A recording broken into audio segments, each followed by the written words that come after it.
যে কোনো মানুষ অথবা যে কোনো অবস্থা কিংবা যে কোনো বস্তুকে নিজের জীবনে ম্যানিফেস্ট করতে গেলে নিজের উপর কিভাবে কাজ করতে হবে, অর্থাৎ আমার ম্যানিফেস্টেশন টেকনিক যাতে সঠিকভাবে সফলভাবে কাজ করে, আমি ইনার ওয়ার্ক কীরকমভাবে করব।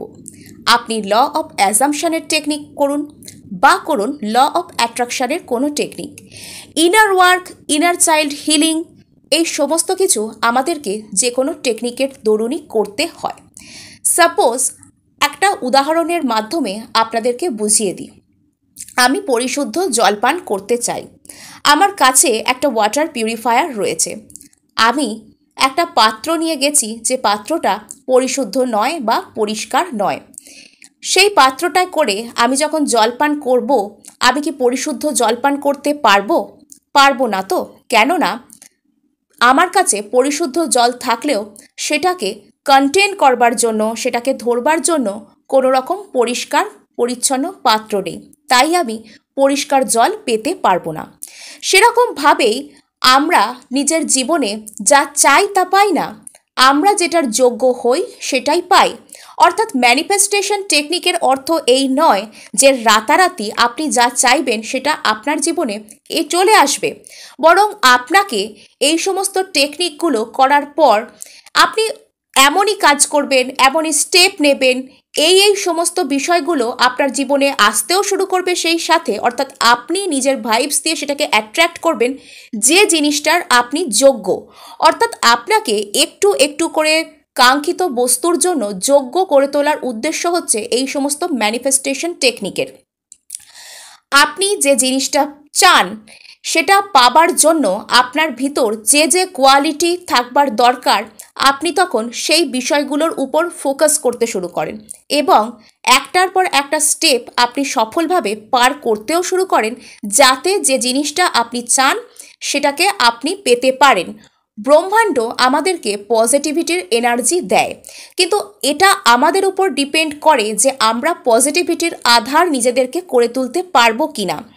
অর্থাৎ আমি যদি নিজের আধার, নিজেকে পজিটিভিটি গ্রহণ করার যোগ্য না করে তুলি, তাহলে আমার ভিতর পজিটিভ এনার্জি কোথাও থেকে এলেও সেটা নেগেটিভিটিতে ট্রান্সফর্ম হবে এবং আমি আমার জীবনকে গুড ওয়েতে ট্রান্সফর্ম করতে পারবো না। এটা হচ্ছে রিয়েলিটি। ইনার ওয়ার্কের কথা শুনলেই অনেকে ভয় পেয়ে যান, অনেকে মনে করেন এবার অনেক নেগেটিভ শ্যাডোজ আমাদের মধ্যে থেকে রিভিল হতে শুরু করবে এবং আমাদের সামনে অনেক কষ্ট আসবে। আমাদের জীবনের না পাওয়া, ভয়, হতাশা সব কিছুই এবার আমাদের সামনে এসে দাঁড়াবে। আমরা তাহলে কি করে কাজ করব? দেখুন, আমাদের জীবনে যা কিছু ভয় আছে, হতাশা আছে, দুঃখ আছে, এই সব কিছুই জীবনের কোনো না কোনো মুহূর্তে আমাদের পথে এসে বাধা সৃষ্টি হবে। কেননা আমরা এই বাধাগুলোকে কোনো টেকনিক অ্যাপ্লাইয়ের মাধ্যমে, নিজেকে পরিশুদ্ধ করার মাধ্যমে এখনই সরিয়ে দিই। এবং এই বাধাগুলো আসে কোথা থেকে?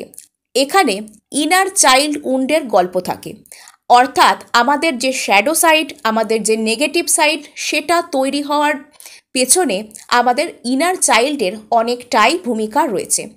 বলা হয়ে থাকে আমাদের মন হচ্ছে শিশুর মতো। শিশুকে যে কথাটা বারণ করা হয়, শিশু সেই কাজটাই বেশি করে করে। অর্থাৎ স্পেসিফিক পার্সন ম্যানিফেস্টেশনের সময় যখন আপনাকে বারণ করা হবে যে বেশি পরিমাণে স্টক করবেন না, ডেসপারেট হবেন না, পজিটিভ থট রাখুন, তত বেশি ওই মানুষটার চিন্তা ভাবনা আপনাকে এসে হন্ট করতে শুরু করবে। এটা হয়ে থাকে। এই বিষয়টাকে হিল করাটাই হচ্ছে আসল কাজ। অর্থাৎ নিজের সামনাসামনি করা, নিজেকে অ্যাকসেপ্ট করা, ভালোবেসে নিজেকে গ্রহণ করতে শেখা। I am imperfectly perfect. কোনো মানুষই পা থেকে মাথা পর্যন্ত পারফেক্ট হন না, কিন্তু তিনি তার ইমপারফেকশনগুলোর উপর কাজ করে সেটাকে একটা নির্দিষ্ট মাত্রায় কন্ট্রোল করতে পারেন। যতক্ষণ না আমি যেরকম সেরকমভাবেই নিজেকে অ্যাকসেপ্ট করতে পারবো, ততক্ষণ পর্যন্ত আমি নিজের গ্রোথও করতে পারবো না। এই ইনার চাইল্ড উন্ড তৈরি হয় কোথা থেকে? বলা হয়ে থাকে শিশুরা অত্যন্ত সেন্সিটিভ হয়, তারা ছোটবেলা থেকে যা কিছু শোনে, যা কিছু দেখে, তাদের পারিপার্শ্বিক অবস্থা যা কিছু থাকে, সেটা তাদেরকে জীবনের শেষ দিন পর্যন্ত প্রভাবিত করে। অর্থাৎ ছোটবেলায় আমরা যেরকম পরিস্থিতির মধ্যে ছিলাম, ভালো হোক খারাপ হোক, সেই পরিস্থিতিগুলো আমাদের জীবনে পার্মানেন্ট ছাপ রেখে গেছে। সাপোজ কোনো ব্যক্তি অত্যন্ত অর্থনৈতিক কষ্টের মধ্যে বড় হয়েছেন, পরিবারে তার ফিনান্সিয়াল দিক থেকে অত্যন্ত টানাটানির দিন কেটেছে, বড় হয়ে তিনি কোনোভাবে নিজের জীবনে বেশ কিছু অর্থকে আকর্ষণ করে ফেলেছেন। যদি সেই ব্যক্তি ওই পরিস্থিতির সাথে বা কোনো কাজের সাথে কোনোভাবে পুরোপুরি হিল্ড না হতে পারেন, তাহলে তিনি সেই অর্থের প্রতি কীরকম এনার্জি রাখবেন? অর্থকে তিনি ভালোবাসতে শিখবেন না, অর্থকে তিনি ভয় পেতে শিখবেন। অর্থ নিয়ে নানান রকম মিসকনসেপশন তার মধ্যে তৈরি হবে। অর্থ ভীষণ চঞ্চলা, মা লক্ষ্মী ভীষণ চঞ্চলা, টাকা রোজগার করা এত সহজ নয়, টাকা হাতের ময়লা, এই ধরনের যে বিভিন্ন রকম মিথ, এই জিনিসগুলো যেগুলো আমরা প্রত্যেকেই কম বেশি ছোটোবেলা থেকে শুনেছি, সেই জিনিসগুলো আমাদের মধ্যে এই ইনার চাইল্ড উন্ড থেকেই ক্রিয়েট হয়। এই পৃথিবীতে যে কোনো কিছুই হচ্ছে এনার্জি, অর্থাৎ আমাদের এনার্জির ভাষাকে বুঝতে হবে, আমাদের নিজেদেরকে গুড এনার্জির কন্টেনার হতে হবে, গুড এনার্জিতে যাতে আমরা ফিল্ড হই সেই ব্যবস্থা আমাদেরকে নিজেদেরকেই করতে হবে। অর্থাৎ যে কোনো এনার্জি অ্যাট্রাক্ট করতে পারে। আমার ভেতর আমি প্রথমে পজিটিভ এনার্জির সঞ্চার ঘটাবো এবং টাকা পয়সাকে আমি অ্যাট্রাক্ট করতে চাইছি, টাকা পয়সাকে অ্যাট্রাক্ট করতে পারবো। আমি ভালোবাসাও এনার্জি, সেটাকে অ্যাট্রাক্ট করতে চাইছি, সেটাকেও নিজের জীবনে অ্যাট্রাক্ট করতে পারবো। আমরা বেশিরভাগ সময় এই স্পেসিফিক পারসন, স্পেসিফিক বস্তু, স্পেসিফিক জিনিস, এইসবের চক্করে নিজেদেরকে অনেকটাই লিমিটেড করে ফেলি। আমরা অর্থ ম্যানিফেস্ট করি কীরকমভাবে? অমুক জায়গা থেকে যেন আমার কাছে এত টাকা চলে আসে, অমুক চাকরিটা থেকেই যেন আমার কাছে এত টাকা চলে আসে, অমুক ব্যক্তিটার থেকেই যেন আমাদের কাছে এত ভালোবাসা চলে আসে। আমরা নিজেদের জীবনের সেই গ্রাফটা সম্পর্কে ক্লিয়ার হই না যে ওই ব্যক্তিটা আমাদের জীবনে আসার পর আমি ওকে নিয়ে ঠিক কী করব, ওই চাকরিটা পাওয়ার পর আমার জীবনের উন্নতি আমি ঠিক কীরকমভাবে ঘটাবো। এই সব বিষয়গুলো আমাদের কাছে ঠিক ক্লিয়ার হয় না। সব ক্ষেত্রে বলবো না, বেশ কিছু ক্ষেত্রে হয় না। তার ফলে আমরা পার্মানেন্টলি কোনো কিছুকে ম্যানিফেস্ট করতেও পারি না, এটা হয়ে থাকে। এবং আমাদেরকে সবসময় ঈশ্বরের কাছে আলটিমেট কিছু চাইতে হবে। আমি ফিনান্সিয়াল সিকিউরিটি চাইতে পারি, আমি অ্যাবান্ডেন্স চাইতে পারি, আমি লয়াল ভালোবাসা চাইতে পারি। যদি কোনো ব্যক্তি আমার জন্য ঠিক হয়, তাহলে সেখান থেকে ভালোবাসা চলে আসবে।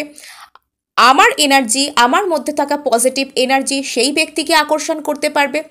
যদি কোনো জায়গা থেকে কোনো কাজের যোগ্য আমি নিজেকে করে তুলতে পারি, সেখান থেকে অর্থও আমার কাছে চলে আসবে। অর্থাৎ নিজেকে যোগ্য করে তুলব কিনা, বা সেখান থেকে আমি কি পাবো, কিভাবে আমার জীবনে চলার পথে এটা হেল্প করবে কিনা, সেটা না ভেবে আমরা স্পেসিফিক জিনিসের জন্য পাগল হয়ে উঠি এবং এখান থেকেই যে নেগেটিভ অ্যাটাচমেন্ট, ইলিউশন, সেটা শুরু হয়। আমরা নিজেদের উইশ লেট গো করতে পারি না, ডিট্যাচ করতে পারি না, তার ফলে সেটা জীবনে আসতেও সমস্যা হয়, দেরি হতে থাকে। এবং আমরা বিভিন্ন রকম লিমিটিং বিলিফস দিয়ে নিজেদের পথে নিজেরাই বাধা ক্রিয়েট করি। স্পেসিফিক পার্সনকে চাইছি, কিন্তু আমরা মনে মনে ভাবছি আমি যাকে ম্যানিফেস্ট করছি সে যদি আমার ভাগ্যে না থাকে তাহলে কি হবে? আমি অমুক চাকরিটার জন্য ম্যানিফেস্টেশন টেকনিক করছি, অমুক জায়গায় গেলে তো কাউকে না কাউকে দিয়ে রেকমেন্ড করাতে হয়, এখানে টাকা লাগে, তাহলে আমি কি করব? এই ধরনের যে বিভিন্ন রকম জিনিস যা কিছু আমরা শুনেছি কারোর মুখ থেকে। সাপোজ আমরা অত্যন্ত নেগেটিভ পার্সনদের সাথে মেলামেশা করি, সেখানে কেউ জানতে পেরে গেল যে আমাদের কারোর সাথে কোনো রকম রিলেশনশিপ রয়েছে। সেই নেগেটিভ ব্যক্তি নিজের নেগেটিভিটি আপনার উপর কি করবে? চাপিয়ে দেওয়ার চেষ্টা করবে। এই সব রিলেশনশিপ ভালো নয়, এই ভালো নয়, ওই ভালো নয়, ভেঙে যাবে, ধোঁকা দেবে। আপনি সেই কথাগুলোকে সেই মুহূর্তে ইগনোর করলেও আপনার মনের মধ্যে কোথাও না কোথাও সেগুলো গেঁথে গেল এবং পরবর্তীতে সেই কথাগুলো ভাবতে ভাবতে আপনার সাথে সেই খারাপটা হয়েই গেল। তখন আপনার মন আরও নেগেটিভ, সেই বন্ধুর বলা কথাগুলো তখন আপনার সত্যি বলে মনে হতে লাগলো এবং আপনার জীবনটা আরও বেশি কি হতে লাগলো? আনম্যানেজড হতে লাগলো, স্ক্যাটার্ড হতে লাগলো। অর্থাৎ এই ইনার ওয়ার্ক আমরা যে করব, তার পেছনে অনেকটা আমাদের আশপাশে থাকা মানুষ, আমরা কী ধরনের কথাবার্তা শুনছি, কাদের সাথে মেলামেশা করছি, কী ধরনের জিনিসপত্র আমরা সোশ্যাল মিডিয়া, টেলিভিশন এই সমস্ত কিছুতে দেখছি, এই সব কিছুরই এর উপর ভূমিকা রয়েছে। আমরা যদি অত্যন্ত বেশি নেগেটিভ কন্টেন্ট সবসময় কনজিউম করা শুরু করি, আমরা যদি সবসময় দুঃখের গান শুনি, দুঃখের কথা বলি, দুঃখের কন্টেন্ট পড়ি, তাহলে কি হবে? আমাদের অবচেতন মন কোথাও না কোথাও গিয়ে ওই দুঃখগুলোকেই ভালোবাসতে শুরু করবে। ভালো হয় না, জীবনে ভালো হয় না, ভালোবাসা ভালো হয় না, অর্থই অনর্থের মূলে, বড় চাকরি করলেও মন বড় হয় না, এই সব যে বিভিন্ন রকম লিমিটিং বিলিফ সিস্টেম আমাদের মধ্যে ক্রিয়েট হতে শুরু করে। তাই এই সমস্ত বিষয়গুলো থেকেও আমাদেরকে নিজেদেরকে দূর করতে হবে। নেক্সট, আমি একটা টেকনিকের কথা বারবার বলে থাকি ইনার চাইল্ড উন্ডকে হিল করবার জন্য বা শ্যাডো ওয়ার্ক করবার জন্য। সেটা হচ্ছে একটা স্ক্রিপ্টিং মেথড। এটা কীরকম? জীবনে যা কিছু আপনি ম্যানিফেস্ট করতে চান, যেটাকে আপনি জীবনে আকর্ষণ করতে চান, সেটার পথে সেটাকে আপনি কেন পেতে পারবেন না, এর কারণে আপনার যা কিছু মনে হচ্ছে একটা পেপারে পয়েন্ট ওয়াইজ 1, 2, 3, 4 করে লিখুন। সেগুলোকে পড়ুন, পড়ে যেরকমভাবে এক্সামিনার খাতায় ভুল উত্তর হলে কেটে দেয় সেরকমভাবে সেগুলোকে কেটে দিন এবং আগুনে পুড়িয়ে দিন। যতদিন না পর্যন্ত আপনার ওই নেগেটিভ সাইডগুলো আপনাকে খোঁচা দিচ্ছে, কষ্ট দিচ্ছে বলে মনে হয়, ততদিন পর্যন্ত আপনি এই টেকনিক করতে থাকুন। আশা করা যায় 3 থেকে 7 দিনের মধ্যে এটা করলে নেগেটিভ সাইড হিল হয়ে যায়। এটা শ্যাডো ওয়ার্ক করার একটা বড় রকমের প্রসেস। নেক্সট হচ্ছে আমরা নিজেদেরই সবথেকে বড় শত্রু। নিজেদেরকে আমরা সবসময় ক্রিটিসাইজ করি, এই আমি বড্ড মোটা হয়ে যাচ্ছি, আমি বড্ড বেটে, আমার কমপ্লেক্সন বড্ড ডার্ক, তার জন্য আমি সব রঙের ড্রেস পরতে পারি না, আমাকে মানায় না, আমাকে কেউ পছন্দ করে না। এই সমস্ত যে কথাগুলো, সেগুলো আমরা ভেবে ভেবে এমন করে ফেলি যে আমাদের যে সম্ভাবনাময় জায়গাগুলো সেগুলোকেও আমরা নিজেরাই ক্ষতি করে বসি। এগুলো করার জন্য আপনারা মিরর টেকনিকের সাহায্য নিতে পারেন। নিজেরা ঠিক যেমন ঠিক তেমনভাবেই নিজেদেরকে অ্যাকসেপ্ট করতে হবে। নিজেকে বলতে হবে I am imperfectly perfect, I accept it. হো ও পোনোর 5th ফ্রেজও রয়েছে এই জন্য, আই ফরগিভ মাই সেলফ। আমি নিজের জন্য যা কিছু নিজেকে কষ্ট দিয়েছি, আমি অন্যের কাছে গিয়ে নিজেকে ছোট করেছি, তার জন্য আমি নিজেকে মাফ করলাম, নিজেকে ক্ষমা করলাম। কিন্তু যে ঘটনার দায় দায়িত্ব আমার নয়, সেই ঘটনার জন্য আমি কখনোই নিজের কাছে ক্ষমা চাইব না। যেরকম কেউ আমাকে অকারণ অপমান করছে, সেই ব্যক্তি নিজের দায়িত্বে আমাকে অপমান করছে, তার দায় তার নেগেটিভিটির বোঝা আমি মাথায় চাপিয়ে ঘুরে বেড়াবো না, তাকে তার দায় ভোগ করতে দিন। যদি কেউ অকারণ আপনার সাথে কিছু করে থাকে, সে তার ফল তখনই পাবে যখন আপনি তার বদ এনার্জি গ্রিপের বাইরে চলে যাবেন। যখন তার বদ এনার্জিটা আপনাকে আর এফেক্ট করতে পারবে না, তখন সে তার ফল ঠিক পেয়ে যাবে। যতক্ষণ আপনি তার বদ এনার্জি নিজের মাথায় চাপিয়ে কান্নাকাটি করতে থাকবেন, ততক্ষণ কর্মাও তাকে হিট করবে না। নেক্সট চলে আসি মিরর টেকনিকের কথায়। প্রথম 3 দিন এই মিরর টেকনিককে আপনারা 7 দিনে করতে পারেন। কারোর প্রবলেম বেশি মনে হলে তিনি 21 দিন করতে পারেন। কি করতে হবে? প্রথম 3 দিন মিররের সামনে দাঁড়াবেন, নিজের 1 ফুট মতন দূরত্ব রাখবেন, নিজের চোখে চোখ রাখবেন। প্রথম 3 দিন আপনাদেরকে কিচ্ছু বলতে হবে না। আপনারা প্রথম 3 দিন শুধু 5 মিনিট নিজের সাথে আই কন্ট্যাক্ট করে আয়নায় চোখ রেখে দাঁড়িয়ে থাকুন, কিচ্ছু করতে হবে না। 5 মিনিট এভাবে দাঁড়িয়ে থাকুন, চেষ্টা করবেন এক দৃষ্টে তাকিয়ে থাকার। 3 দিনের পর থেকে নিজের চোখে চোখ রেখে পজিটিভ অ্যাফার্মেশন বলা শুরু করুন।